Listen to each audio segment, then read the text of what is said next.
আসসালামু আলাইকুম সবাইকে। তোমরা যারা ক্লাস 8 এর আছো, তোমরা কিন্তু তোমাদের সায়েন্স বইয়ের বেশ কিছু টপিক নিয়ে অনেক বেশি প্যারা খাচ্ছ। এরকমই একটা টপিক হচ্ছে মানবচক্ষু।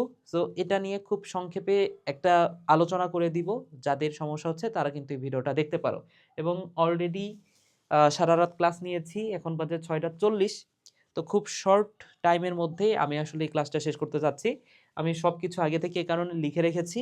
যাদের সমস্যা হচ্ছে এই টপিকটা নিয়ে আশা করি এই ভিডিওটা দেখলে সমস্যাটা চলে যাবে আরকি। সো আমাদের যে চক্ষু, মানব চক্ষু, চোখের মধ্যে কি আছে সেটা নিয়ে আজকে পড়ব। ঠিক আছে? সো এখানে একটা ছবি আছে এবং এখানে লিখে রাখছি। সো লেখাটা ছোট হয়ে গেছে। আশা করি তারপরেও ক্যামেরাতে দেখতে পাচ্ছ তোমরা বা বুঝতে পারতেছো লেখাগুলা। যাই হোক। সো এখানে চোখের মধ্যে আসলে আছেটা কি? তো এখানে বেশ কয়েকটা অংশ আছে যেমন এখানে অক্ষিগোলক আছে। অক্ষিগোলক কি? নামের মধ্যে নামটা দেখে বুঝতে পারতেছো গোলক। তার মানে কি? আমাদের চোখটা তো নরমালি গোল হয়, তাই না? সো অক্ষিগোলক হচ্ছে আমাদের এই যে চোখের গোলাকার অংশ।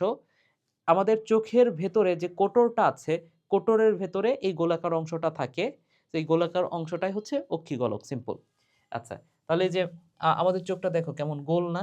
সো এই গোলাকার অংশটাই কি? গোলাকার অংশটাই হচ্ছে অক্ষিগোলক। অক্ষিগোলক কি? চোখের কোটরে অবস্থিত গোলাকার অংশ হচ্ছে অক্ষিগোলক, সিম্পল। মানে আমাদের চোখ যে গোলাকার, এই গোলাকার অংশটা হচ্ছে অক্ষিগোলক।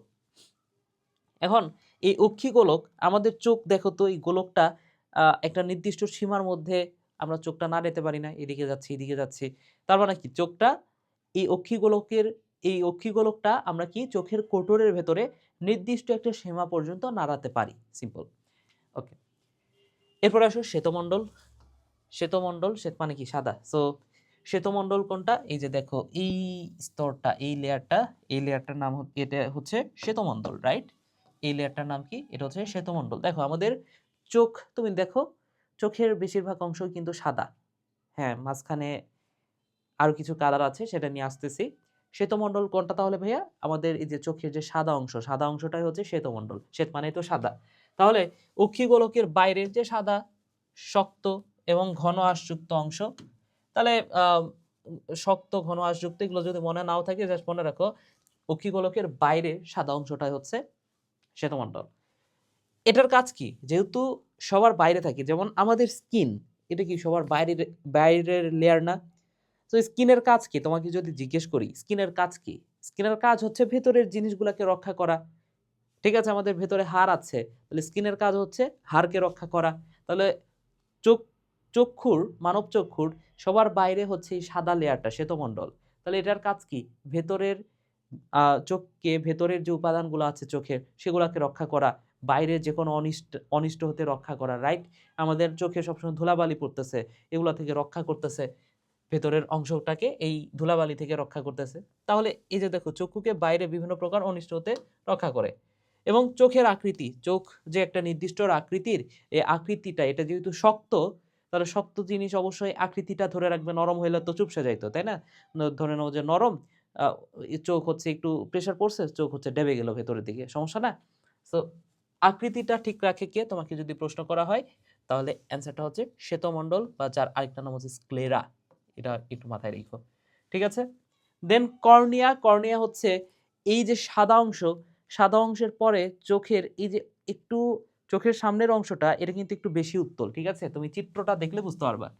এই যে এইখান থেকে এই পর্যন্ত এটা হচ্ছে ধরে নাও যে শ্বেতমণ্ডল, এখান থেকে এই পর্যন্ত এটা হচ্ছে শ্বেতমণ্ডল।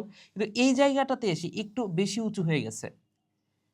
হ্যাঁ, কিন্তু এই জায়গাটা কিন্তু সাদা না আসলে। এই জায়গাটা হচ্ছে একদম স্বচ্ছ, ভেতর থেকে বাইরে দেখা যায়। হ্যাঁ? এই সামনের একদম সামনে যে স্বচ্ছ লেয়ারটা যেটা একটু বেশি উঁচু হয়ে গেছে, এই লেয়ারটার নাম হচ্ছে কর্নিয়া। বুঝতে পেরেছ? এটাকে কি বলা হচ্ছে? কর্নিয়া। তাহলে শ্বেতমণ্ডলের সামনের অংশ হচ্ছে কর্নিয়া। তাহলে এই পর্যন্ত হচ্ছে শ্বেতমণ্ডল, তার সামনের অংশটা হচ্ছে কর্নিয়া, রাইট? ওকে। শ্বেতমণ্ডলের সামনের অংশকে বলা হচ্ছে কর্নিয়া এবং শ্বেতমণ্ডলের এই অংশটা হচ্ছে স্বচ্ছ। এই অংশটা কি? স্বচ্ছ এবং বাইরের দিকে অধিকতর উত্তল, তাহলে একটু বেশি উত্তল। এই অংশটা একটু বেশি উত্তল হয়ে থাকে। বুঝতে পেরেছ? আচ্ছা। দেন করয়েড বা কৃষ্ণমণ্ডল। সো করয়েড বা কৃষ্ণমণ্ডল, তাহলে শ্বেতমণ্ডল মানে তো সাদা, কৃষ্ণমণ্ডল মানে কি? কালো, কালা, তাই না? সো আমাদের চোখের ভেতরে এটা থাকে। তাহলে কালো কোন অংশ কি তোমার চোখের মধ্যে দেখছো? সাদা দেখছো। হ্যাঁ, পিউপিল কালো বলতে পারো। মানে পিউপিলের ওইখানে কালো মনে হয়। তো যাই হোক, একদম চোখের ভেতরে কালো কৃষ্ণমণ্ডল আছে। তো এই কৃষ্ণমণ্ডলের কাজ কি বলতো? কৃষ্ণমণ্ডলের কাজ হচ্ছে আমাদের চোখে যে আলোটা প্রবেশ করতেছে, ওই আলোটা যাতে প্রতিফলিত হয়ে না কোথাও যাইতে পারে। হ্যাঁ? ওই কালো অংশটা কৃষ্ণমণ্ডল এই আলোটাকে শোষণ করে নিতে পারে। ঠিক আছে? তাহলে কোনটা কৃষ্ণমণ্ডল বলতো? এই যে এইখানে এটা তো শ্বেতমণ্ডল। তাহলে শ্বেতমণ্ডলের ভেতরের দিকে কৃষ্ণমণ্ডলটা আছে। তাহলে এই যে এই জায়গাটা এটা হচ্ছে কালো। কালো কালার দিয়ে আমি দেখাই। সো এই অঞ্চলটা হচ্ছে বেশ কালো। ঠিক আছে? এই অঞ্চলটা হচ্ছে বেশ কালো এবং এটা হচ্ছে কৃষ্ণমণ্ডল। তাহলে কৃষ্ণমণ্ডলের কাজ কি বলতো? কালো রঙের একটি ঝিল্লি দ্বারা গঠিত শ্বেতমণ্ডলের ভেতরের গাত্রের আচ্ছাদন বিশেষ। তাহলে শ্বেতমণ্ডলের ভেতরে যে আচ্ছাদনটা কালো বর্ণের সেটা হচ্ছে কৃষ্ণমণ্ডল। কালো রঙের জন্য চোখের ভেতরে প্রবিষ্ট আলোকের প্রতিফলন হয় না। ঠিক আছে? প্রতিফলন এটা কিন্তু হয় না। আইরিশ কি? এই যে আমাদের বিভিন্ন মানুষের চোখে, যেমন আমার হচ্ছে বাদামি কালার, অনেক মানুষের আছে হচ্ছে নীল কালার। ঠিক আছে? আবার আরো বিভিন্ন কালার হয়। অনেকের কালোই হয়। ঠিক আছে? অনেকের গাঢ় বর্ণ হয়। সো এই যে চোখের যে কালারটা, এটা কেন হয়? এটা হচ্ছে আইরিশের কারণে হয়। আইরিশ কোনটা? এই যে দেখো, এখানে এখানে আর ছবিতে তো বোঝাই যায় না। ঠিক আছে? তোমরা একটু বইটা দেখো। এখানে দেখো, এখানে এই যে এইখানে একটা পেশি স্তর আছে, হ্যাঁ? এখানে একটা পেশি স্তর আছে। তো এই পেশি স্তরটা এটাই হচ্ছে বিভিন্ন কালারের হয়ে থাকে এবং এই বিভিন্ন কালার এটা মানুষভেদে মানুষভেদে এটা চেঞ্জ হইতে পারে বা জাতিভেদে বা দেশভেদে এটা চেঞ্জ হইতে পারে। তাহলে দেখো, এটি কর্নিয়ার ঠিক পেছনে অবস্থিত। তাহলে কর্নিয়ার কোথায় অবস্থিত? আমাদের যে কর্নিয়ার ঠিক পেছনে। এটা হচ্ছে কর্নিয়ার ঠিক পেছনে অবস্থিত হচ্ছে এই আইরিশ। আচ্ছা। তাহলে এটা একটা অস্বচ্ছ পর্দা, যেহেতু বিভিন্ন কালারের হয় তার মানে কি অস্বচ্ছ। পর্দাটি স্থান এবং লোক বিশেষে বিভিন্ন রঙের হইতে পারে, নীল হইতে পারে, গাঢ় হইতে পারে, বাদামি হইতে পারে, কালো হইতে পারে। তাহলে এগুলো বিভিন্ন বর্ণের হইতে পারে। ঠিক আছে, ভালো কথা। এরপরে আসো, চোখের মধ্যে আর কি আছে? আছে হচ্ছে মণি। তাহলে কর্নিয়ার কেন্দ্রস্থলে, তাহলে কর্নিয়ার পেছনে তো এই যে এগুলো হচ্ছে আইরিশ, এই পর্যন্ত হচ্ছে আইরিশ, কিন্তু একদম কেন্দ্রস্থলে কি আছে বলতো? আছে হচ্ছে মণি বা তারা। তো কর্নিয়ার কেন্দ্রস্থলে অবস্থিত মাংসপেশি যুক্ত একটি গোলাকার ছিদ্রপথ। তাহলে মণি মানে কি? এটা একটা ছিদ্রপথ। তোমাকে ছোট্ট একটা কাজ দিব, হ্যাঁ? তোমাকে ছোট্ট একটা কাজ দিব, তুমি অনেক মজা পাবা। তুমি একটা কাজ করবা, তুমি আর তোমার ফ্রেন্ড এই কাজটা করবা। একটা ফোন নিবা, ফোনে ফ্ল্যাশ লাইট আছে না, মানে ফোনের যে লাইট আছে না, সেই লাইটটা নিবা। তারপরে একটা অন্ধকার ঘর বা যেখানে একটু আলো কম সেরকম একটা ঘরে তুমি হচ্ছে যাবা। দেন তোমার ফ্রেন্ডকে চোখটা হচ্ছে একটু বড় করে রাখতে বলবা।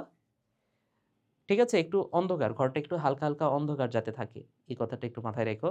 হ্যাঁ? বা কম আলো আছে এরকম একটা ঘরে যেও। দিয়ে এভাবে চোখটা ধরতে বলবা।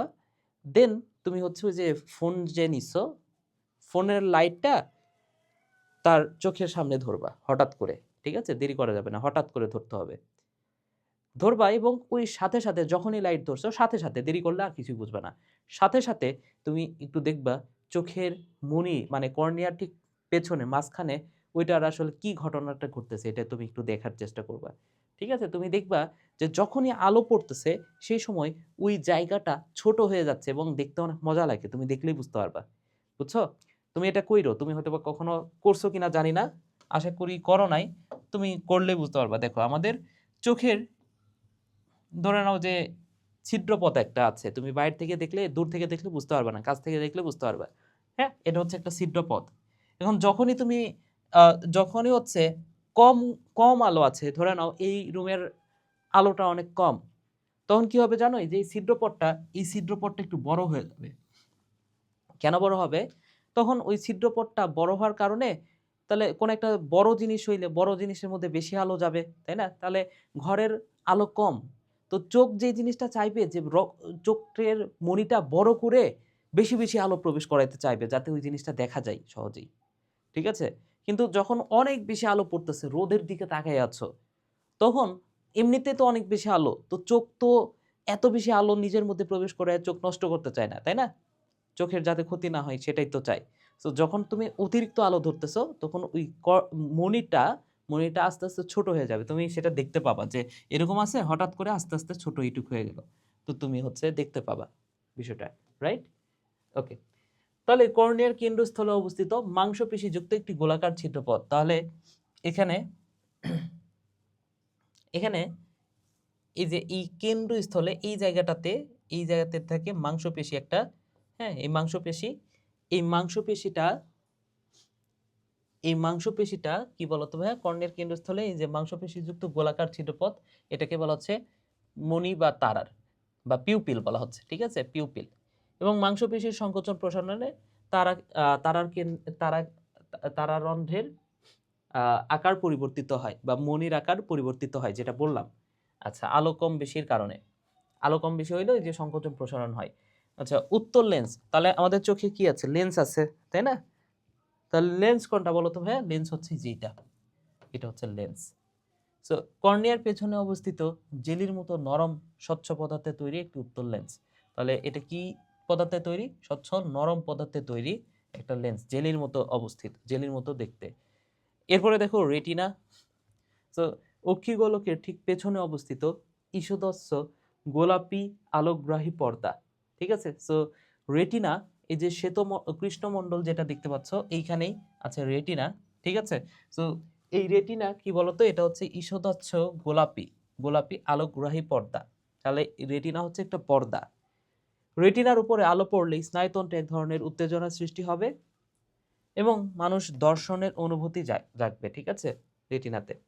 আচ্ছা, aqueous humour and vitreous humour. So aqueous হিউমারের অবস্থান কোথায়? এই যে দেখো কর্নিয়া আছে না, এটা হচ্ছে কর্নিয়া অ্যান্ড লেন্স, এই দুটার মাঝখানে হচ্ছে অ্যাকুয়াস হিউমার। তাহলে দেখো লেন্স এবং কর্নিয়া এই দুটার মাঝখানে হচ্ছে অ্যাকুয়াস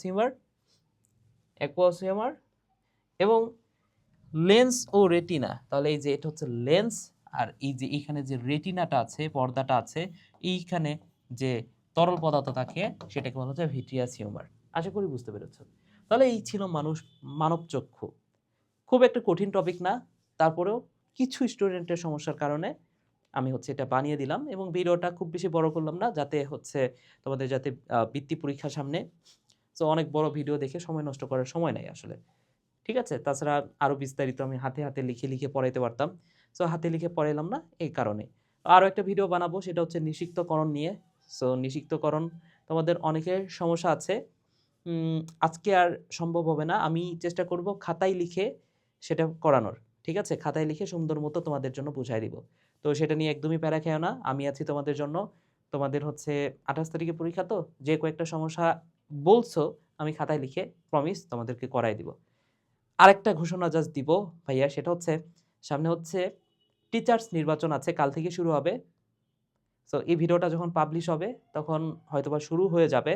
তো তোমাদের কাছে একটা রিকোয়েস্ট, যে স্কুল টিমে যেহেতু আমি অনেকদিন ধরে তোমাদের জন্য কাজ করে যাচ্ছি এবং তোমাদেরকে প্রতিনিয়ত নতুন নতুন কিছু দিচ্ছি, যেমন তোমরা যখন ক্লাস 9-10 উঠবা তখন আরো ভালো মতো বুঝতে পারবা, ঠিক আছে। নতুন নতুন কত কি দিচ্ছি তোমাদের জন্য, এছাড়া তো গাইডলাইন তো রেগুলার আছেই। তো তোমরা অবশ্যই একটা ছোট্ট ভোট, স্কুল প্যানেলে যারা আছে প্রত্যেককে একটা করে ভোট দিবা, ওকে। তো টিচার্স নির্বাচনে স্কুল টিম থেকে যাতে প্রত্যেকটা টিচার জয়ী হয় এই বিষয়টা মাথায় রাখবা, ঠিক আছে। সো স্কুল টিম থেকে আমি আছি এবং আমাকে অবশ্যই তোমরা ভোট দিবা। সো তোমাদের প্রত্যেকের জন্য শুভকামনা, যারা বৃত্তি পরীক্ষার্থী আছো তোমাদের জন্য শুভকামনা। সবাই ভালো থাকো, সুস্থ থাকো, টাটা।